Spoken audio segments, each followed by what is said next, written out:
So let's move on to the your pitch for the license with the FIA over in Geneva. Now this, you went into even more detail here because you turned up with no lawyers and one piece of A4 paper with some bullet points. For me, yeah, just for me, some bullet points, yeah. Talking points. Yeah, talking points. I mean, these days, I mean, obviously, it's chalk and cheese, isn't it? It really, really is. But I think I could get still away with it. Yeah, it costs you. Yeah, but you probably could. But part of the reason is the fact that you made so many contacts within the sport. You knew virtually everybody in that room, and everybody trusted you, and they were kind of rooting for you as well. I don't know everybody. Everybody is a big word, you know, because you never have everybody on your side. But I think, as you said, I went in. The process was not as strict as now, and I went in. I did everything myself because Gene Haas didn't give me any money to do this. I paid everything myself. You know, whatever I did. He said, once we get the license, I start to pay you. Before I don't pay you. So I paid all myself, and obviously I had a job to do as well because I needed to make some money as well. I needed to make a living, and that was running my company. So I did this on the spare time, and I didn't have a lot of time, and I didn't.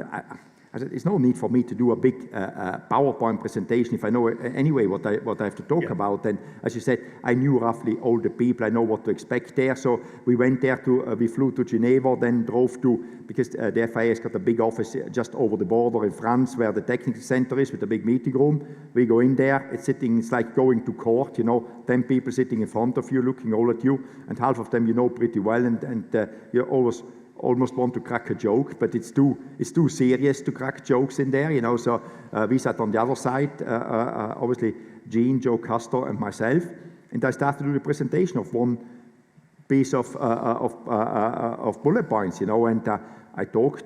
Again, the meeting was about 2 hours. 2 hours. Yeah, exactly. The magic 2 hours.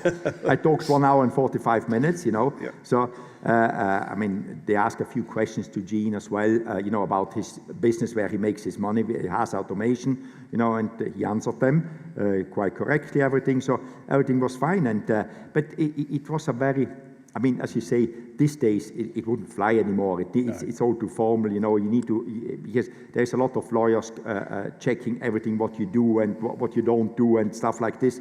It was a straightforward process at the time, and you know, a big ally was Charlie Whiting. He was the technical director at the time in F1, a guy which is really missed in Formula One since he passed, you know, unfortunately.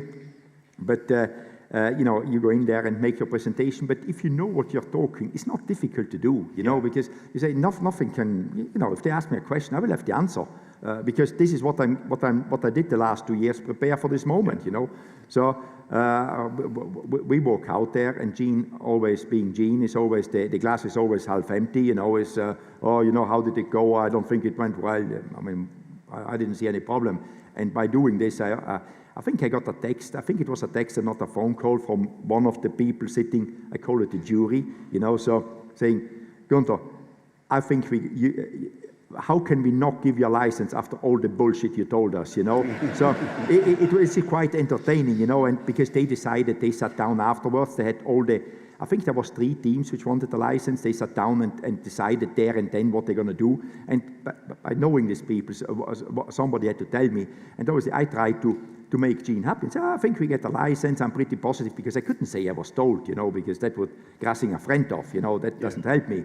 And I don't know, this didn't go well, you know, maybe the other ones get the license. I was like, I think we go. And I had 10 minutes of, you know, I knew we get the license. Oh, we didn't have the license, but if this guy tells me we get the license, I trust him as a friend, you know. So, and they've got the guy which actually needs the license telling me, I don't think we get one, you know. So, I think this was in about February, and in April we got the license. We got the email, you know, saying, yeah, you were awarded the license for Formula One.